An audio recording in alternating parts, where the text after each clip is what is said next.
할렐루야. 주님의 십자가가 나에게 치유가 되고 회복이 될 줄로 믿습니다. 이 시간에는 말씀을 먼저 듣기 전에 내일부터 특별 새벽 기도회가 시작이 됩니다. 특별 새벽 기도회를 여러분들에게 알려드리는 영상을 먼저 잠시 보도록 하겠습니다.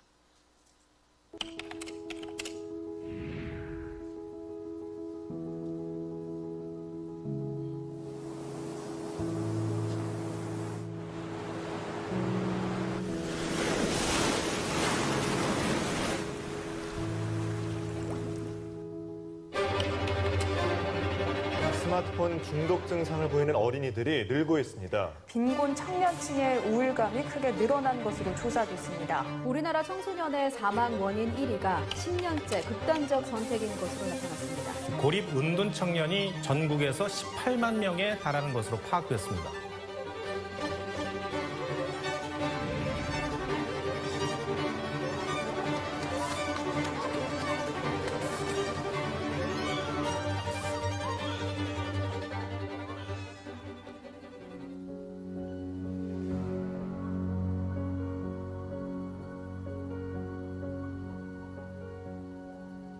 우리는 다음 세대에게 정신과 철학과 신앙의 규칙, 그리고 다음 세대는 우리가 준 원칙과 우리가 준 신앙의 규칙에 근거해서 그들만의 세계를 열어나가도록 장을 마련해 줄 때 아마 가장 이상적인 다음 세대에 우리 정신의 신학의 전달이 되지 않을까, 저는 그렇게 생각합니다. 우리는 선배들에 대한 단순히 읽을 거리를 찾는 게 아니잖아요. 그들이 만난 하나님, 그들이 목숨을 던질 만한 가치, 내가 하나님을 잘 모르지만은 그들이 그 신앙의 선배 시대의 인물들이 자신의 목숨을 초계처럼 가볍게 여길 수 있고 던질 수 있었던 그분을 만나는 거잖아요. 그리고 우리는 예수님을 잘 모르지만은 그분을 따라가보자.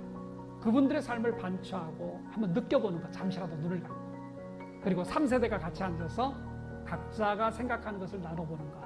이게 고난주간의 가장 좋은 실천법이 아닐까요?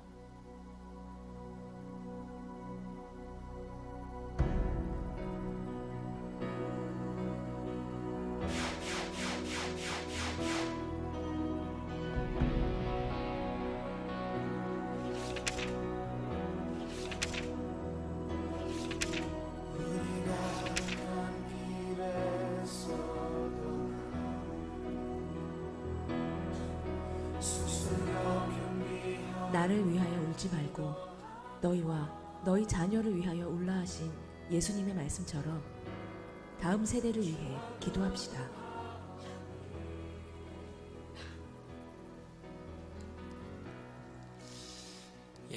이제 내일부터 고난주간 특별 새벽 기도회가 시작이 됩니다. 여러분들 나가실 때 고난주간 특별 새벽 기도회에 참가하실 분들은 꼭 책자를 받아 가시고 책자를 가지고 참여하실 수 있기를 바랍니다. 도대체 우리 믿음의 선진들이 십자가를 경험한 믿음의 선진들이 어떻게 초계처럼 자기의 삶을, 생명을 주 앞에 드릴 수 있었는지, 이런 믿음의 유산을 우리 믿음의 다음 세대들에게 물려주고자 하는 그런 마음과 결단으로 함께 주님 걸어가신 길 이번 한 주간 묵묵히 따라갈 수 있기를 바라고요. 오실 때 카풀로 서로들 깨워서 같이 차에 같이 이렇게 꽉 채워서 함께 오셔서 귀한 한 주간 주님의 십자가의 그 은혜가 나의 치료가 되고 주님의 십자가의 채찍질이 나의 회복이 될 수 있는, 우리 가정의 회복이 될 수 있는 한 주간이 될 수 있기를 주님의 이름으로 축복합니다. 우리 양옆에 계신 분들에게 내일 새벽에 뵙겠습니다. 한번 인사하겠습니다. 내일 새벽에 뵙겠습니다. 거룩한 피곤함으로 한 주간 승리할 수 있는 약속했어요. 네, 감사합니다. 오늘은 주의 길을 따라 걸음이라고 하는 제목으로 하나님의 말씀을 함께 나눌까 합니다. 사순절 중에도 이 고난주간은 바로 온 인류의 죄를 대속하기 위하여서 예수 그리스도께서 순환 당하신 그 순환을 우리가 기념하는 그러한 복된 절기이죠. 크리스찬이라고 한다면 모두 사순절 기간 동안 우리 주 예수 그리스도에게 주목해야 할 이유가 있습니다. 바로 예수 그리스도의 순환은 나의 모든 죄로 인하여서 당하신 고난이기 때문에 그렇습니다.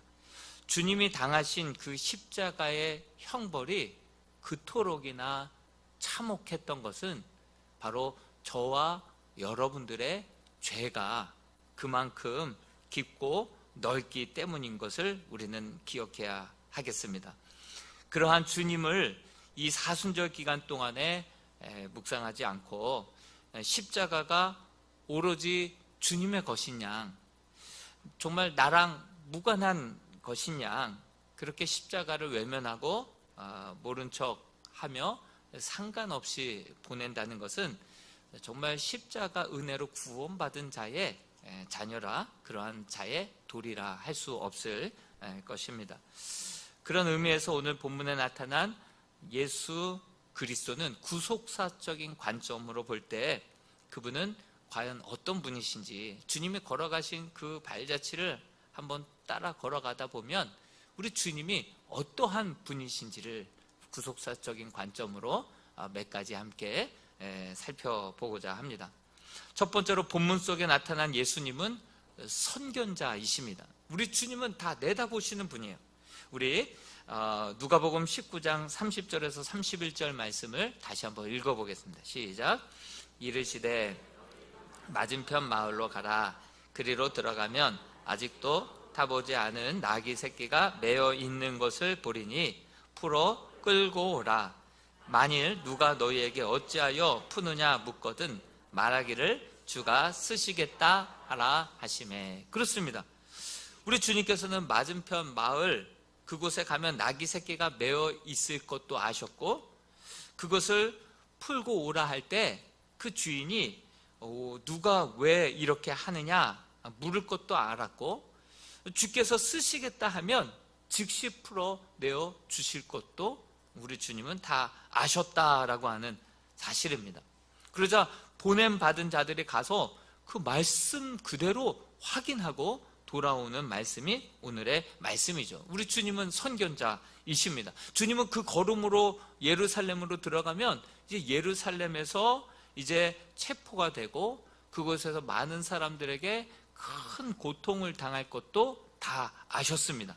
그리고 그 고통, 당하는 그 고통이, 십자가 고통이 얼마나 참혹하고 정말 얼마나 아픈지를 우리 주님은 이미 다 알고 계셨습니다.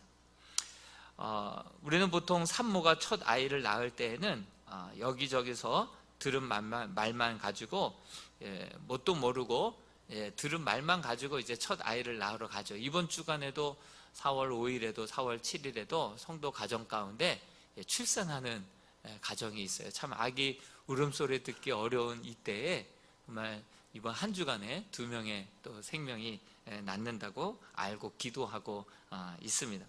산모가 첫 아이를 낳을 때는 여기저기서 많은 이야기를 듣고 또 긴장해서 조금만 조짐이 보이면 바로 달려가죠. 그래서 오랜 시간 병원에 있다가 그렇게 실질적으로 아이를 낳을 때 나신 분들은 어떻습니까? 거반 나 죽었다 했을 때 아이가 나오지 않습니까? 거반 죽어야 나오죠. 그 얘기만 들어서는 잘 모릅니다. 그런데 희한한 게요, 이렇게 죽다가 살아나면서 아이를 낳는데 우리 부모님 때를 보면 보통 한둘만 낳는 게 아니라 7, 8, 9까지도 나죠. 어떻게 나 죽어야 낳는데 그 아이를 그렇게 여러 명을 낳을 수 있었던 이유가 뭘까요? 성경에 기록되어 있어요. 우리 요한복음 16장 21절 말씀을 한번 읽어보겠습니다. 시작. 여자가 해산하게 되면 그때가 이르렀으므로 근심하나 아기를 낳으면 세상에 사람 난 기쁨으로 말미암아 그 고통을 다시 기억하지 아니하느니라. 성경에 이런 말씀이 있는지 아셨습니까? 그런데 예수님의 삶은 첫 아기를 가진 산모가 어렴풋이 아는 정도가 아니라 십자가 고통이 어떤 고통인지를 선견자 예수님은 다 아셨다는 것이죠. 그래서 제자들에게도 계속해서 시간만 나고 제자들이 조금 성숙해진 반응만 보이면 바로 이어서 내가 이제 예루살렘으로 가서 체포당할 거, 많은 모진 고통을 당할 것이고 죽었다가 다시금 살아나야 하리라. 3번씩이나 그렇게 말씀하셨죠. 겟세마네 동산에서는 그 고통을 미리 아셨기 때문에 주님은 밤새 기도하셨습니다. 기도하실 때 이 모세혈관이 열리면서 땀방울이 핏방울이 될 정도로 할 수만 있으면 이 잔을 내게서 좀 치워달라고, 정말 신의 모습과는 정말 신의 모습이 어떻게 저럴까 할 정도로 주님은 그 고통을 너무나도 잘 알고 계셨기 때문에, 그래서 주님은 그렇게 잔을 피해달라고 땀방울이 핏방울이 되도록 기도하셨죠. 마태복음 26장의 성경을 읽다 보면 예수께서 십자가를 지시기 전에 심경이 그렇게 배어 나오는 말씀이 나와요. 내가 고민하여 죽게 되었노니, 이렇게까지 표현을 하고 있습니다. 우리 주님은 이미 미리 닥쳐올 그 고난을 우리 주님은 여과 없이 다 알고 계셨습니다. 주님이 십자가에서 당할 고통을 다 아셨지만 그럼에도 불구하고 예수님은 그 십자가의 길을 묵묵히 걸어가신 그 이유는 바로 사랑 때문인 줄로 믿습니다. 한 영혼이, 저와 여러분들이 한 명이라도 더 구원받을 것을 생각하고 그 사랑 때문에, 그들이 구원받을 그 모습을 바라보면서 그 기쁨 때문에 우리 주님은 그 고통을 뛰어넘고 묵묵히 죽을 줄 알면서도, 그 고통이 어떠한 고통인 줄을 알면서도 묵묵히 그 길을 걸어가신 사랑이 우리 주님의 십자가 사랑인 줄로 믿습니다. 이번 종려주일을 우리가 이렇게 하루 주님의 그 걸어가신 발자취를 따라서 걷는 가운데 주님의 사랑이 얼마나 큰지, 그 주님의 사랑이 얼마나 깊고 넓고 그 높이를 우리가 측량할 수 없는지를 정말 그 사랑을 온전히 깨달을 수 있는 그런 한 주간이 될 수 있기를 주님의 이름으로 축복합니다. 두 번째로 본문 속에 나타난 우리 주님의 모습은 겸손입니다. 겸손한 모습입니다. 우리 주님께서는 왜 멋지고 폼나게 군마를 타고 백마나 흑마를 타고 멋지게 그렇게 입성하시지, 하필이면 나귀, 그것도 나귀 새끼를 타고 입성하신 이유가 무엇일까요? 우리 스가랴서 9장 9절 말씀에 나오는데요, 같이 한번 읽어보겠습니다. 시작. 시온에 따라 크게 기뻐할지어다. 예루살렘에 따라 즐거이 부를지어다. 보라, 내 왕이 내게 임하시나니 그는 공의로우시며 구원을 베푸시며 겸손하여서 나귀를 타시나니 나귀의 작은 것 곧 나귀 새끼니라. 예수님은 겸손하여서 나귀, 그것도 나귀 새끼를 타고 입성하셨다라고 예언했고, 예언하신 대로 우리 주님은 순종하셨죠. 그때 당시 고대 그 근동에는 사신을 보낼 때 그 엄포를 하고 내가 너희를 지배하리라, 다스리리라, 이런 마음으로 사신을 보낼 때에는 말을 태워 보냈다고 합니다. 그런데 그 사신을 나귀에다가 태워서 보내면 그 나귀는 평화의 상징이고 화친을 맺자라고 하는 그러한 뜻이 담겨져 있었다고 하죠. 우리 하나님께서 예수 그리스도를 이 땅에 나귀를 태워서 보내신 이유는 바로 우리 주님은 겸손의 왕으로, 화평의 왕으로 하나님과 우리와 원수되었던 우리와의 관계를 다시금 화목케 하기 위한 제물로 이 땅에 보내주신 줄로 믿습니다. 우리 주님께서 오셔서 막힌 담을 다 허셔서 하나님과 우리 사이에 막힌 담을, 또 우리 성도와 성도 간에 이방인과 원수들까지도 그 막힌 담을 다 허시기 위하여서 우리 주님 이 땅에 오신 줄로 믿습니다. 예수님은 스가랴 9장 9절의 말씀을 그대로 순종하기 위하여서 나귀를 타고, 그것도 새끼 나귀를 타고 입성하신 것입니다. 예수님이 새끼 나귀를 타고 입성하신 것을 보면 예수님 참 겸손하시다, 이렇게도 볼 수도 있지만, 예수님이 스가랴 9장 9절의 예언의 말씀을 성취하기 위하여서 하나님의 말씀 그대로 순종하고 그렇게 따른 모습 속에서도 주님의 진정한 겸손의 모습을 우리는 그렇게 기억해야 할 것입니다. 반면 이런 예수님의 모습과는 상반되는 이스라엘 백성들의 모습을 볼 수가 있습니다. 이스라엘 백성들은 종려 가지 나무를 들고 호산나 외치며 예수님을 맞이했던 것을 볼 수 있습니다. 종려나무 가지는 승리의 상징입니다. 실제로 개선 장군을 맞이할 때 이스라엘 백성들은 종려나무 가지를 들고 개선 장군이나 왕을 맞이했었습니다. 이들을 호산나 외치면서 종려나무 가지를 흔들며 한 입으로 찬송을 막 부르다가 며칠이 지나지 않아서 그 호산나 외쳤던 입술로 예수 그리스도를 십자가에 못 박아라 이렇게 외치는 입술이 되었다라고 하는 사실입니다. 왜 그렇습니까? 이들은요 호산나 종려나무 가지를 외쳤던 것은 바로 예수 그리스도를 정치적인 메시아, 군사적인 메시아, 정말 로마의 이 압제로부터 우리를 좀 건져내고 해방해 주기를 바라는 그 바람대로 우리 주님을 맞이했던 것입니다. 내 뜻대로 되기를, 내 소원이 이루어지기를, 내 소원 성취해 주시기를 예수 그리스도를 바라면서 기대하면서 그 승리의 개가를 부르듯이 그렇게 개선 장군을 환영하고 맞이하듯이 그런 이유와 그런 바람과 그런 목적으로 예수 그리스도를 그렇게 따랐다라고 하는 사실이죠. 이내 곧 자기의 바람대로 되지 않는 거예요. 예수님 들어가시자마자 체포되고 이리저리 끌려다니면서 재판받으시고 맥없이 십자가를 지고 올라가다가 쓰러지고 이리 쓰러지고 저리 쓰러지는 그러한 모습을 바라볼 때 실망한 백성들은 그만 예수를 향하여서 십자가에 못 박아라. 한 입으로 야고보서 말씀해 보면 찬송과 저주가 나온다라고 얘기했듯이 그 한 손으로 주님을 찬양했다가 그렇게 자기 뜻대로 자기 바람대로 자기의 욕망대로 되지 않자 그 실망은 분노로 바뀌어서 예수 그리스도를 십자가에 못 박아버리라고 외치는 그러한 등 돌리는 그 입술이 되는 모습을 보게 되는 것입니다. 우리 주님은 샤머니즘처럼 비나이다 그 소원 들어주기 위해서 예수님이 이 땅에 오셨거나 십자가를 지신 분은 절대로 아닙니다.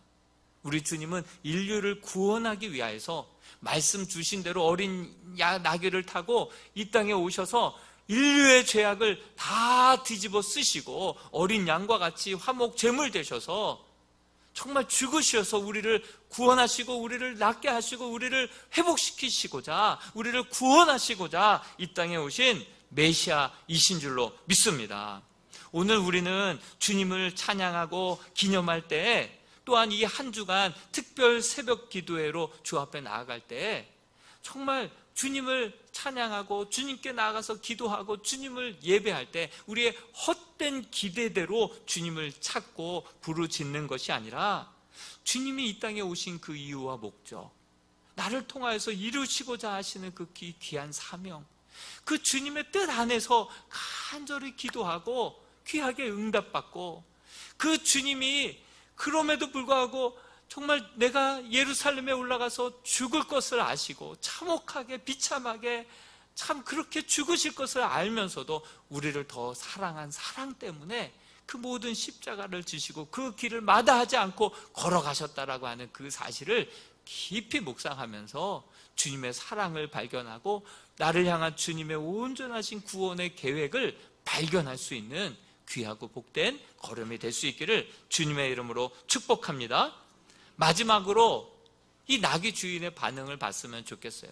왜 나귀를 그렇게 주님께서 쓰시겠다 할 때 언제 줄 건데요? 이걸 가져가는 이유가 뭔데요? 나에게 돌아오는 대가는 무엇입니까? 언제 돌려줄 겁니까? 이런 거 묻지 않았어요. 그냥 주께서 쓰시겠다 하니까 그냥 내어줬어요. 내어드린 이후에 그때부터 나귀를 타고 입성하신 예수님의 발자취를 계속해서 따라가면서 예수 그리스도의 행적을 지켜보고 주목하게 되지 않습니까? 막 호산나 외치면서 들어가셨던 예수님이 얼마 되지 않아 체포가 됩니다. 그리고 이리저리 끌려다니시면서 재판을 받는데 도살장에 끌려가는 어린 양처럼 침묵하시고 답변하지 아니하시고 천군 천사 불러서 로마 군병들을 무찌르지 아니하시고 그러다가 십자가를 지고 그렇게 골고다 언덕으로 올라가는 모습, 그리고 맥없이 이렇게 끝나나 보다 돌아가셨던 그 발자취를 다 주목하여 집중하여 보고 있습니다. 그런데 사흘 만에 살아나셨다라고 하는 증인들이 나오기 시작합니다. 500여 증인들, 예수님의 제자들, 주님의 부활을 목격한 사람들에 의한 그러한 증언을 계속해서 듣게 됩니다. 그 순간 깨닫게 된 것이죠. 이 나귀 주인은 내가 주님께 뭔가 드렸다라고 헌신했다라고 생각을 했는데 그게 아니라 그분은 메시아였고 메시아이신 그 주님이 많고 많은 사람들 가운데 나를 찾아오셨고 나를 감히 사용하신다라고 말씀하셨고 내가 드린 것이 아니라 주님께서 나를 찾아와 주셔서 주님이 나를 사용해 주신 거였구나. 감사와 감격으로 바뀌기 시작했습니다. 내가 무엇이간데, 내가 뭐라고, 이 부활의 증인으로, 이 구원의 놀라운 도구로 우리 가정과 우리의 그 모든 것들을 사용해 주신 그 은혜에 감사하고 감격하여서 외경에 의하면 그 나귀를 이제 끌고 와서는 그 어떤 사람도 그 어떤 짐도 이제 다시는 지우지 않고 아주 그 나귀를 볼 때마다 구원자 예수 그리스도를 늘 생각하며 묵상하며 그 나귀에게 어떤 짐도 지우지 않았다라고 그 외경에 기록이 내려오고 있습니다. 그렇습니다. 여러분, 이제 하나님의 말씀을 마무리할까 합니다. 이제 내일부터 고난주간 특별 새벽 기도회가 시작이 됩니다. 우리 주님은 선견자이셨습니다. 고난 당할 때의 그 고통의 깊이와 넓이와 그 참혹함을 다 아시면서도 짊어지신 것은 저와 여러분들을 더 사랑했기 때문인 줄로 믿습니다. 또한 정말 이 나귀의 주인처럼 이 나귀가 자기에게는 생계요, 노후요, 그 유산이 될 수도 있었던 것들을 주께서 쓰시겠다 할 때 온전히 내어드리지 않았습니까? 그리고 그 행적을 말없이 쫓아가다 보니까 내가 주님께 드린 줄 알았는데 그분은 메시아였고 그분이 인류 구원을 위해서 이 영광된 사역을 위해서 나의 시간을, 나의 소유를 이렇게 영광되게 사용해 주셨구나 라는 것을 깨닫는 순간 그 마음속에 얼마나 큰 감격과 영광과 은혜가 차고 넘치지 않았겠습니까? 이번 한 주간 이 나귀의 주인과 같이 이름도 없이 빛도 없이 묵묵히 주님의 그 발자취를 따라서 한 주간 걸어갈 때 이러한 주님의 놀라운 사랑과 그 하늘의 기쁨과 그 감격, 이 세상에서 빼앗길 수 없는 하나님만이 주실 수 있는 그러한 은혜들로 마음을 가득가득 채워 나아갈 수 있는 한 주간이 될 수 있기를 주님의 이름으로 축복합니다. 기도하겠습니다. 하나님 아버지, 은혜를 감사합니다. 선견자 주님은 십자가 해산의 고통이 얼마나 크고 두렵고 떨리는 것인지를 모두 다 아셨지만 오로지 해산의 기쁨, 우리에 대한 사랑이 더 크셨기에 묵묵히 그 십자가를 지고 그 모진 고통과 멸시와 천대와 수치를 다 감내하신 줄로 믿고 감사를 드립니다. 사랑하는 이람의 성도들이 우리를 위하여 기꺼이 십자가를 지신 그 발자취를 따라 우리 믿음의 3대가 함께 걸어갈 때 아버지 하나님, 주님의 그 사랑, 주님의 그 은혜를 조금이라도 더 깨달아 아는 시간 되게 하여 주옵소서. 그 십자가의 치유의 능력이 우리 가정을, 우리 다음 세대들을 살리는 능력 되게 하여 주시옵소서. 무엇보다도 한 주간 우리 주님 걸어가신 길을 따라 걸어갈 때 주님의 사랑, 주님의 참 메시아 되심을 발견케 하시고 훗날 주님께 내 시간을, 내 삶을 드린 것이 아니라 감히 주님께서 나를 선택하여 주시고 나를 찾아와 주시고 나를 사용하여 주신 것임을 깨닫고 큰 감격과 기쁨을 누리는 한 주간이 되게 하여 주시옵소서. 이 모든 말씀 예수 그리스도의 이름으로 기도하옵나이다. 아멘.